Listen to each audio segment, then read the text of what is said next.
ভুল করলে বিএনপিকেও প্রত্যাখ্যান করবে জনগণ, মন্তব্য তারেক রহমানের। অনুপ্রবেশকারীদের ঠেকানোর নির্দেশ।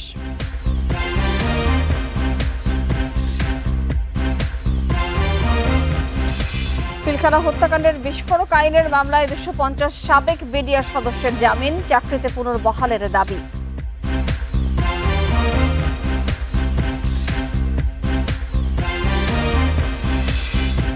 ইকোনমিক ফোরামের সম্মেলনে যোগ দিতে কাল সুইজারল্যান্ড যাচ্ছেন প্রধান উপদেষ্টা।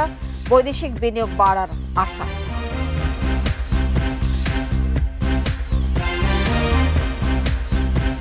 স্বাগত জানাচ্ছি বিরতিহীন রাত 9টার সংবাদে। আপনাদের সাথে আছে আমি মাহমুদা মৌমিতা। এতক্ষণ শিরোনাম শুনছিলেন, চলে যাচ্ছে পুরো খবরে।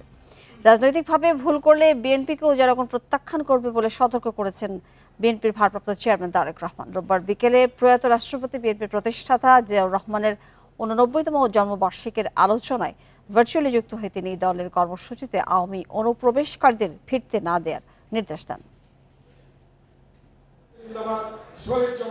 সাবেক রাষ্ট্রপতি বিএনপির প্রতিষ্ঠাতা জিয়াউর রহমানের 89তম জন্মবার্ষিকী উপলক্ষে রাজধানীর ইঞ্জিনিয়ারিং ইনস্টিটিউটে আলোচনা সভা। এতে বাংলাদেশের স্বাধীনতা যুদ্ধ এবং দেশের উন্নয়নে জিয়াউর রহমানের অবদানের কথা তুলে ধরেন বিএনপির জ্যেষ্ঠ নেতারা।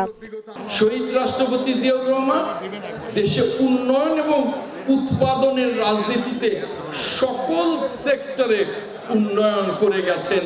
তিনি এটা পথ দেখিয়ে গেছেন। রাজনীতি শুধু বক্তৃতা নয়। সাম্প্রতিক রাজনৈতিক পরিস্থিতির কথা উল্লেখ করে অন্য দলকে পুনর্বাসনের চিন্তা না করতে অন্তর্বর্তী সরকারের প্রতি আহ্বান জানান বিএনপি নেতারা। যদি মাননীয় প্রধান উপদেষ্টা এবং অন্তর্বর্তীকালীন সরকার ইতিহাসে আরো বেশি স্মরণীয় হয়ে থাকতে চান, তাহলে জুলাই আগস্টের এই ঐতিহাসিক গণ অভ্যুত্থানকে স্মরণীয় করে রাখার জন্য 5ই আগস্টে আপনি সংসদ নির্বাচনের আহ্বান করতে পারেন। আমি অন্তর্বর্তীকালীন সরকারকে বলবো, অনুগ্রহ করে ওই দিকে নজর দিন, অনুগ্রহ করে সুশাসনের দিকে নজর দিন।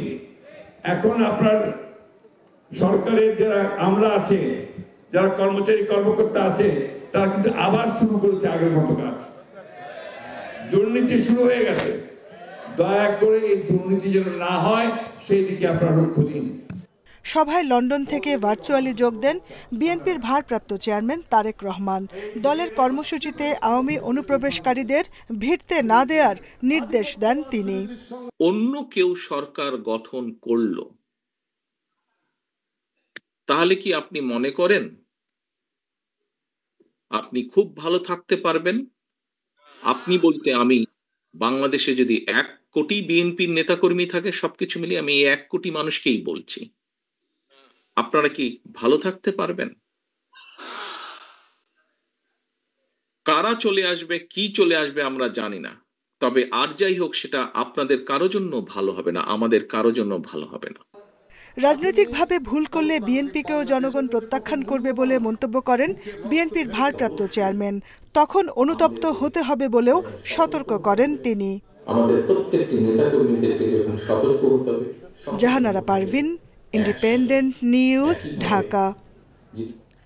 রাজনৈতিক দল সহ অংশীজনদের ঐক্যমত্য ছাড়া সংস্কার কমিশনের সুপারিশ বাস্তবায়ন অসম্ভব বলে মনে করেন বিএনপি মহাসচিব। সংস্কার এবং নির্বাচনের প্রস্তুতি একসঙ্গে চলবে, বাকি কাজ নির্বাচিত সরকার পরে করবে বলেও মত তার। সকালে দল প্রতিষ্ঠাতা জিয়াউর রহমানের জন্মদিনে শ্রদ্ধা জানিয়ে এসব কথা বলেন মির্জা ফখরুল ইসলাম আলমগীর।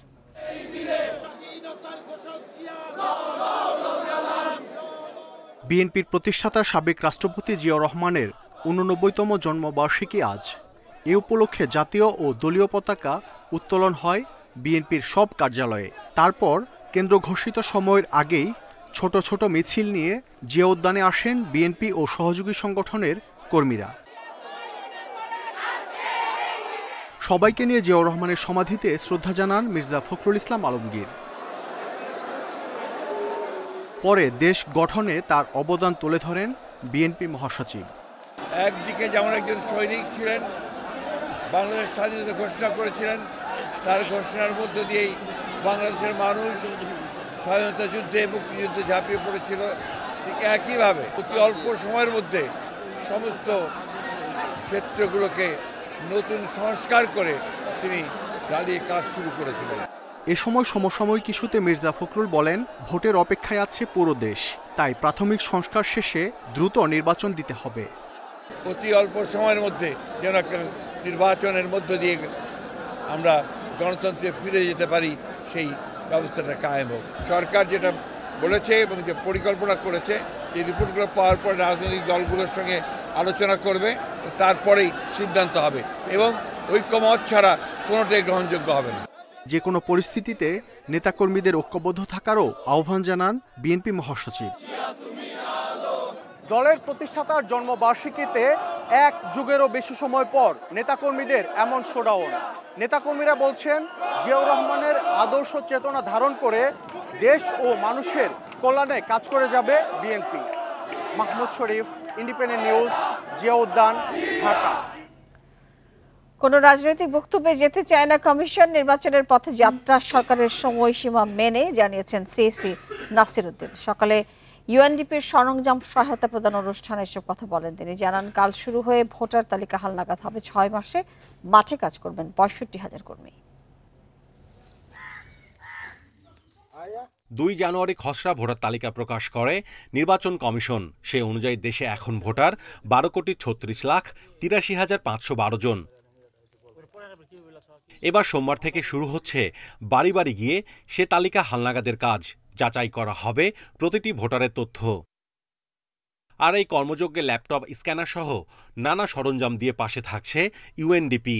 পরে সংস্থাটির আবাসিক প্রতিনিধি স্টেফান লিলার জানান, নির্বাচনে সহায়তার বিষয়ে রাজনৈতিক দলসহ সব অংশীজনদের সঙ্গে আলোচনা চলছে। নির্বাচন কমিশনের চাহিদা অনুযায়ী ইউএনডিপি পর্যালোচনা করছে কিভাবে সহায়তা দেয়া যায়। রাজনৈতিক দল, সিভিল সোসাইটি সহ বিভিন্ন অংশীজনদের সাথে আলোচনা করছে। এরই অংশ হিসেবে ভোটার তালিকা হালনাগাদের মতো গুরুত্বপূর্ণ কাজে সহায়তা দেয়া হচ্ছে। এই সহযোগিতা অব্যাহত থাকবে। ভোটার তালিকা হালনাগাদে সচেতনতা বৃদ্ধিতে সহায়তা করবে ইউএনডিপি। পরে প্রধান নির্বাচন কমিশনার জানান, এবারের ভোটার তালিকাকে রাখতে পারবেন বিতর্কের ঊর্ধ্বে। টার্গেট যেটা ডেট 6 মাস, এই 6 মাসের মধ্যে ইনশাআল্লাহ আমরা শেষ করার জন্য খুব সার্বিক প্রচেষ্টা আমাদের থাকবে।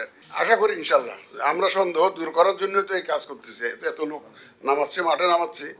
এখন আর আমরা তো নিশ্চয়ই আমরা আশাবাদী যে এটা সব ধরনের সন্দেহ দূর হবে। এক প্রশ্নের জবাবে সিইসি বলেন, রাজনৈতিক বিতর্কে না গিয়ে সরকারের সময়সূচি মেনে নির্বাচনের প্রস্তুতি নিচ্ছে কমিশন। এই রাজনৈতিক বক্তব্য মধ্যে আমরা ঢুকতে চাই না, আমরা রাজনীতির মধ্যে ঢুকতে চাই না। আমরা আইন কানুন বিধিবিধান সিস্টেমের মধ্যে থাকবো। একদম মাননীয় প্রধান উপদেষ্টার ঘোষিত যে টাইম ফ্রেম, ওটাকে মাথায় রেখে আমরা কাজ করছি। অবাধ সুষ্ঠু নির্বাচনে বদ্ধপরিকর জানিয়ে সিইসি নাসির উদ্দিন বলেন, সেটির অপেক্ষায় আছে পুরো জাতি। ইলেকশন করতে গেলে Mahmudul Hasan, independent news, Dhaka. IFIC ব্যাংকের চেক ডিসঅনার মামলায় সাবেক সংসদ সদস্য ক্রিকেটার সাকিব আল হাসান সহ 2 জনের বিরুদ্ধে গ্রেপ্তারি পরোয়ানা জারি হয়েছে। মামলার আরেক আসামি গাজী সাহাগীর হোসেন। আদালতের জারি করা সমনে হাজির না হয় তাদের বিরুদ্ধে এই পরোয়ানা জারি করা হয়। সাকিব আল হাসান একদিকে যেমন দেশের ক্রীড়াঙ্গনে সবচেয়ে আলোচিত নাম, তেমনি নানা ঘটনায় সমালোচনাও সীমাহীন। আওয়ামী লীগের সাবেক এমপি হিসেবে জুলাই অভ্যুত্থানে হত্যা মামলার পর এবার তার নাম জড়ালো চেক ডিসঅনার মামলায়।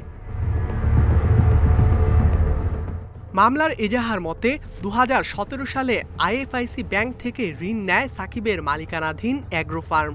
টাকা চেয়ে কয়েক দফা নোটিশের পর 4,14,00,000 টাকার 2টি চেক দেয় কোম্পানিটি। তবে অ্যাকাউন্টে পর্যাপ্ত টাকা না থাকায় সেগুলো ডিসঅনার হয়। মামলার 4 আসামির মধ্যে 2 জন আদালতে আত্মসমর্পণ করে জামিন নেয়। সাকিব ও প্রতিষ্ঠানের এমডি গাজী সাহাগীর হোসেন উপস্থিত না হওয়ায় তাদের বিরুদ্ধে গ্রেপ্তারি পরোয়ানা জারি করা হয়।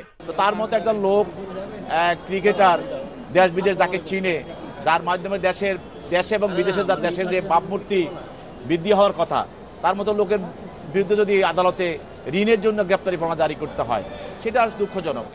আইনজীবীরা বলছেন, সাকিব চাইলে আদালতে হাজির হয়ে জামিন নিতে পারেন অথবা পাওনা পরিশোধ করে মামলা নিষ্পত্তি করতে পারেন। তিনি দেশের বাইরে যদি থেকে থাকেন, যদি নোটিশ না পান, তো সেক্ষেত্রে তাকে একটা বেনিফিট অফ ডাউট দেওয়া যেতে পারে যে তিনি হয়তো নোটিশ পাননি।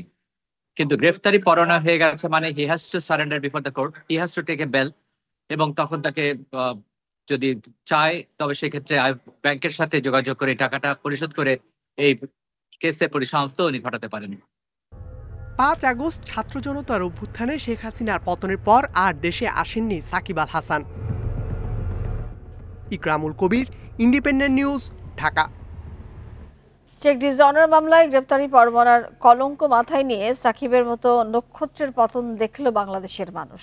রাজনৈতিক পালা বদলের পর আর দেশে ফিরতে পারেননি সাকিব। দেশের ক্রিকেটকে বিশ্ব দরবারে এগিয়ে নিলেও নিজের অনৈতিক সম্পৃক্ততা আর দুর্নীতিগ্রস্ত লেনদেনে সমালোচিত এক চরিত্র তিনি। অলরাউন্ডার সাকিব আল হাসান বিশ্ব ক্রিকেটে যতটা ঝলমলে, ব্যক্তিজীবনে ততটাই সমালোচিত। দীর্ঘ সময় দেশের ক্রিকেটে প্রতিনিধিত্ব করা সাকিব রাজনীতির লোভে পড়ে বিসর্জন দেন সব। 2024-এর বিতর্কিত নির্বাচনে অংশ নিয়ে সংসদ সদস্য হলেও 6 মাসের মধ্যে দেখে ফেলেন মুদ্রার উল্টো পিঠ।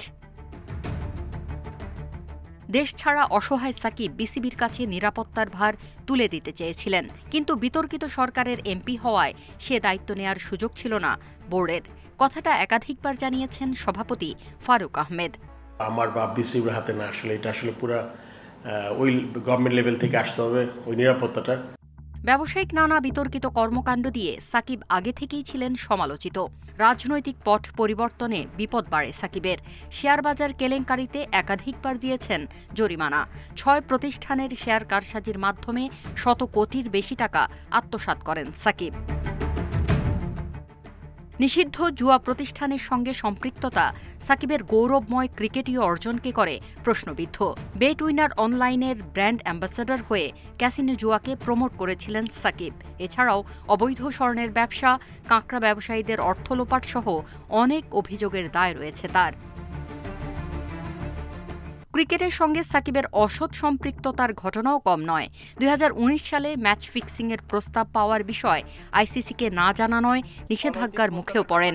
আইসিসি আকসুকে না জানানোয় যে শাস্তি দেয়া হয়েছে তা আমি মাথা পেতে নিচ্ছি। সফল ক্রিকেটার সাকিবের সঙ্গে অন্য অঙ্গনের সাকিব সব সময়ই বেমানান। খেলোয়াড় হিসেবে তার রাজনীতি করা কখনো কাম্য নয়, কারণ সে যেহেতু একটা দেশকে রিপ্রেজেন্ট করে, সেখানে তার রাজনীতি যখন সে রিপ্রেজেন্ট করবে তখন তার অবসরের পর সে করতে পারে। খেলার মতো খেলতে হবে, দেশপ্রেম হিসেবে আমাদেরকে আগায় নিতে হবে, কিন্তু খেলার সাথে গিয়ে আমি রাজনীতিক স্বার্থ যদি এখানে যোগ করি তাহলে হবে না। এটা সবশেষ গ্রেপ্তারি পরোয়ানার পর এখন একটাই প্রশ্ন, দিন শেষে সাকিবকে কিভাবে মনে রাখবে বাংলাদেশ? ক্রিকেটে যিনি দেশকে উপরে তুলেছেন, সে তিনিই আবার বিতর্কিত কর্মকাণ্ডে ভাবমূর্তি ধূলিসাৎ করেছেন। Farida Bakhtiara, independent news. পিলখানা হত্যাকাণ্ডে বিস্ফোরক আইনের মামলায় প্রায় 250 জন সাবেক বিডিআর সদস্যকে জামিন দিয়েছে আদালত। বিকেলে ঢাকার কেরানীগঞ্জে অস্থায়ী আদালতের বিচারক মোহাম্মদ ইব্রাহিম মিয়া এই আদেশ দেন। আদালত জানিয়েছে, জামিনপ্রাপ্তদের তথ্য প্রমাণ যাচাই করতে 2 দিন সময় লাগতে পারে। জামিনের রায় শুনে এভাবেই কেরানীগঞ্জের অস্থায়ী আদালতের সামনে কান্নায় ভেঙে পড়েন বিডিআর জওয়ান সিরাজুল ইসলামের মেয়ে শারমিন আক্তার বিথি। জানান, এ রায় শেষ হয়েছে 16 বছরের প্রতীক্ষা। আমার বাবা কোনো দোষ করে নাই, আমার বাবা কোনো দোষ করে নাই, আমার বাবা বিডিআর বিদ্রোহী না, আমার বাবা বিদ্রোহী না। বিডিআর জন ফয়সাল বালার বোন সুমাইয়া আক্তার সুমির অনুভূতি একটু ভিন্ন। কান্না জড়িত কণ্ঠে তিনি জানান, তার ভাই চাকরি করতে পেরেছেন মাত্র 19 দিন। আমরা বারবার বলেছি, কিন্তু আমাদের কোনো কথা শোনা হয়নি। আমরা বারবার বলেছি যে আমার ভাই এই কাজে ছিল না, আমার ভাই অসুস্থ ছিল। আমরা বারবার বলেছি, কিন্তু আমাদের কথা কেউ শুনে নাই। জামিনপ্রাপ্তদের স্বজনরা জানান, এ রায় মুক্তি মিলেছে বিদ্রোহীর তকমা থেকে। চাকরিতে পুনর্বহালের দাবিও জানান তারা। যারা খালাসপ্রাপ্ত এবং যারা বিস্ফোরক নামে একটা ভুয়া মামলা আটক ছিল, তারা গত 16 বছর আগেই তারা বিভিন্নভাবে হাইকোর্ট থেকে এবং যারা তদন্তকারী কর্মকর্তা ওনাদের কাছ থেকে রায় পাইছিল। কারাগারে যে থাকলো এই রাষ্ট্র সত্যিকার অর্থে এদের জীবন এই সময়টুকুর মূল্য কি দিতে পারবে না। আইনজীবীরা জানান, যাদের খালাসের বিরুদ্ধে আপিল করা হয়েছে এবং যারা দণ্ডিত হয়েছেন তারা জামিন পাবেন না। বিস্ফোরক দ্রব্য মামলায় আলাদা 30 জনের মতো আসামি শুধুই বিস্ফোরক দ্রব্য মামলার আসামি ছিলেন। এই আসামি ব্যতি রেখে অন্যান্য খালাসপ্রাপ্ত আসামিদেরকে জামিন মঞ্জুর করা হলো, এই মর্মে একটা আদেশ দেওয়া হয়েছে। সাজাপ্রাপ্ত এরকম কেউ যাতে এসে ভুল বেল বন্ড যাতে সাবমিট না হয়ে যায়, এই জন্যে আমাদেরকে দায়িত্বশীলতার সাথে এবং আমাদের হত্যা মামলার রায়ের কপি দেখে এবং হাইকোর্টের রায়ের কপি দেখে টালি করে যারা উভয় কোর্ট থেকে খালাসপ্রাপ্ত এইরকম 250 জনের পক্ষে আমরা আগামী 2 দিন পরে যাচাই বাছাই সাপেক্ষে আমরা তাদের পক্ষে জামিননামা দাখিল করলে তারা আগামী 2 দিন পরে জেলখানা থেকে মুক্তি পাবেন। মামলার পরবর্তী শুনানি 10 ফেব্রুয়ারি। প্রায় 1263 সাক্ষীর মধ্যে সাক্ষ্য দিয়েছেন 284 জন। বিস্ফোরক মামলায় 834 আসামির বিচার শুরু হয় 2010 সালে। আল আমিন হোসেন, ইন্ডিপেন্ডেন্ট নিউজ, ঢাকা। কাল সুইজারল্যান্ডে যাচ্ছেন অন্তর্বর্তী সরকারের প্রধান উপদেষ্টা অধ্যাপক মোহাম্মদ ইউনূস। 4 দিনের সফরে দেশটির উদ্দেশ্যে তিনি ঢাকা ছাড়বেন রাতে। সন্ধ্যায় রাজধানীর ফরেন সার্ভিস একাডেমিতে সংবাদ সম্মেলনে এই কথা জানান প্রধান উপদেষ্টা deputy press secretary Azad Majumdar.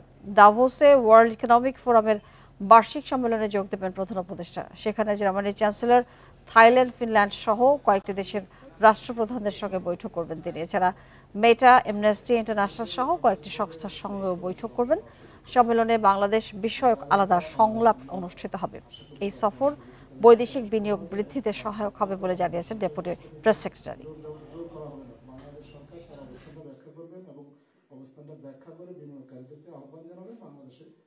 International business leaders যারা এবং ইনভেস্টরদের কনফিডেন্স বিল্ড আপটাই হচ্ছে এই সম্মেলনের মূল উদ্দেশ্য।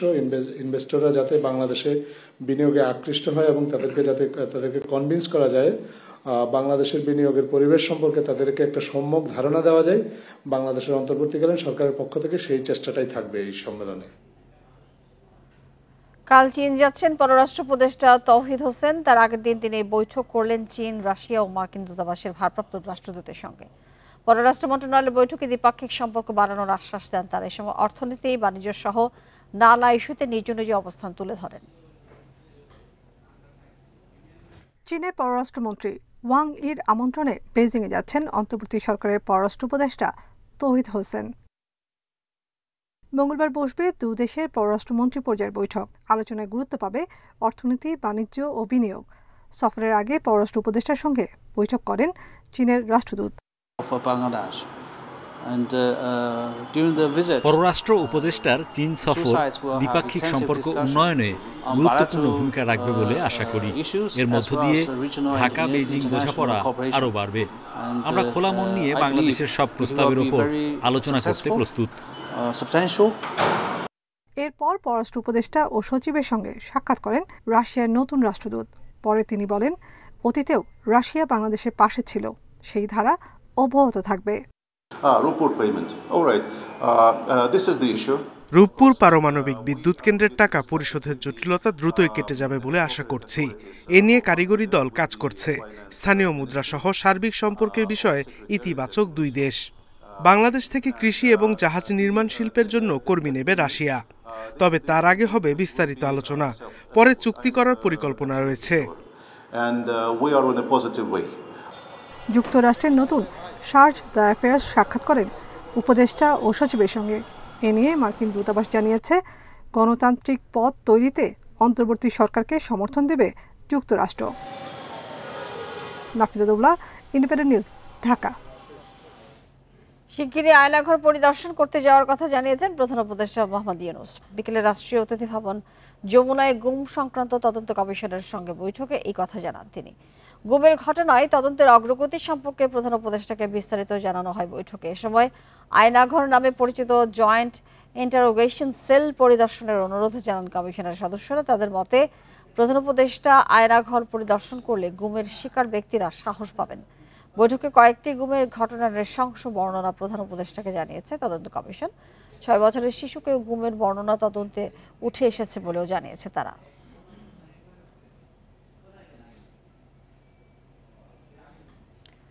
আন্তর্জাতিক অপরাধ ট্রাইব্যুনালের চিফ প্রসিকিউটর তাজুল ইসলামের সাথে তার কার্যালয়ে দেখা করেছেন জাতিসংঘের আবাসিক সমন্বয়কারী গোয়েন লুইস। এ সময় ট্রাইব্যুনালের বিচারের মান বজায় রাখার তাগিদ দেন জাতিসংঘের এই কর্মকর্তা। বিচার প্রক্রিয়ার বিষয়ে গোয়েন লুইসকে আশ্বস্ত করে ট্রাইব্যুনালের প্রতি সমর্থন অব্যাহত রাখার আহ্বান জানান আন্তর্জাতিক অপরাধ ট্রাইব্যুনালের চিফ প্রসিকিউটর।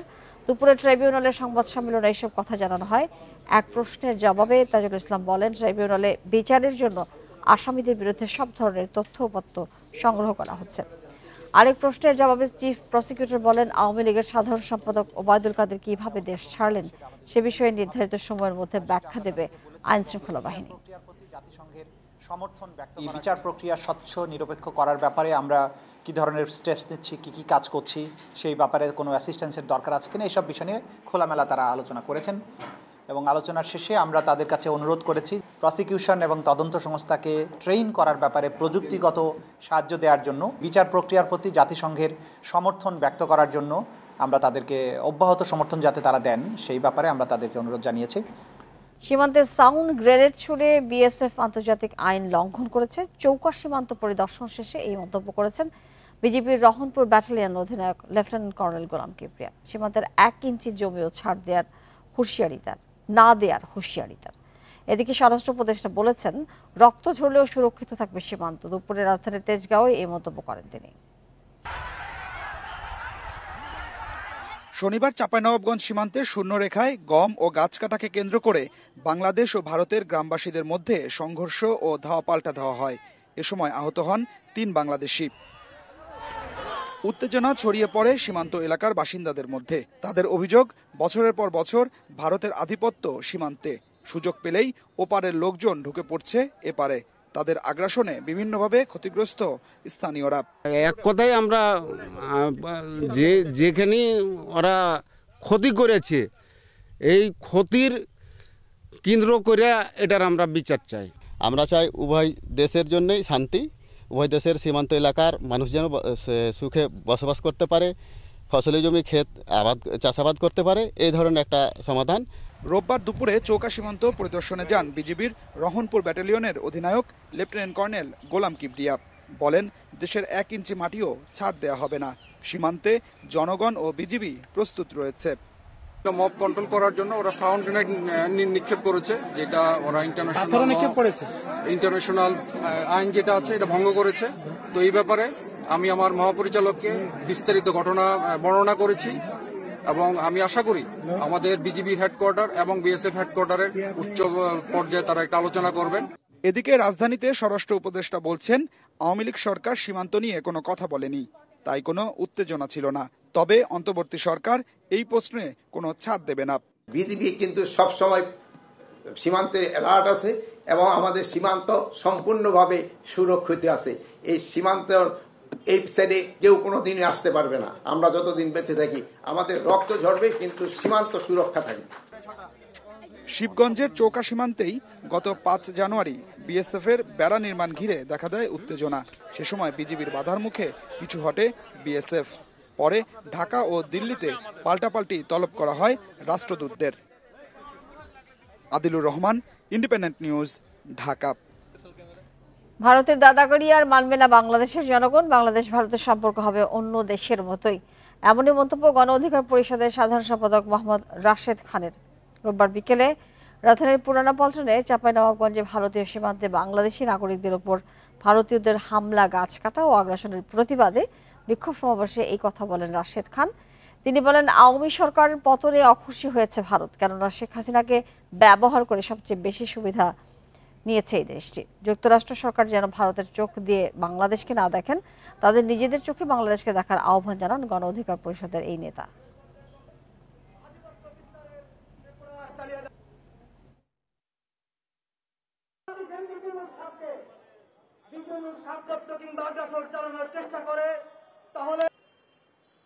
হাসিনার মতন রাখি বন্ধনের সম্পর্ক না, আমরা ভারতের সাথে সম্পর্ক রাখবো।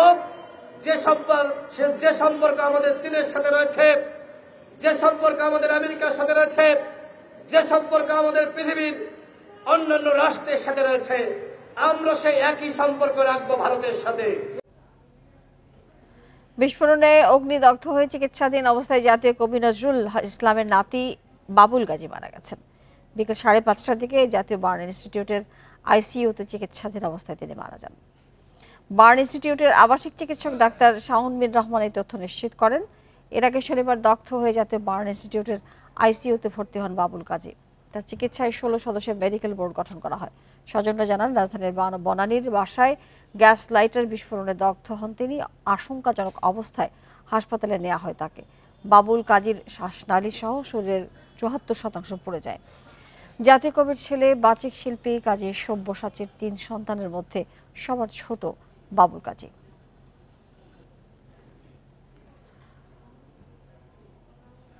আর এই ছিল বিরতির সংবাদ রাত 9টায় বাংলাদেশে। এতক্ষণ সাথে থাকার জন্য আপনার সবাইকে ধন্যবাদ জানাচ্ছি।